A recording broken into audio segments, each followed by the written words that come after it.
नमस्कार, आपण पाहत आहात SBN मराठी आणि मी वैष्णवी जाधव।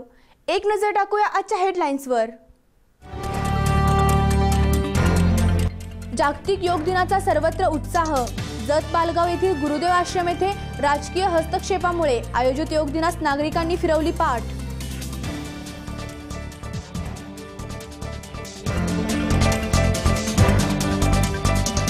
दारूसाठी महामार्ग हस्तांतरणाचा कोल्हापूर पॅटर्न। सांगली महापालिकेत राबवण्यासाठी पदाधिकारी व प्रशासकीय अधिकाऱ्यांच्यात कोट्यावधीची डील झाल्याची विश्वसनीय सूत्रांची धक्कादायक माहिती SBNच्या हाती।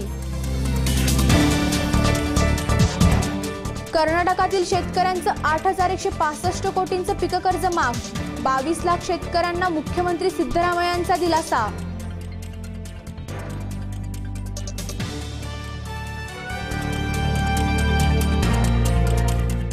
जिल्हा बँका आणि पोस्ट ऑफिस मधील जुन्या नोटा RBI स्वीकारणार। अडचणीत असलेल्या जिल्हा बँकांना मोठा दिलासा।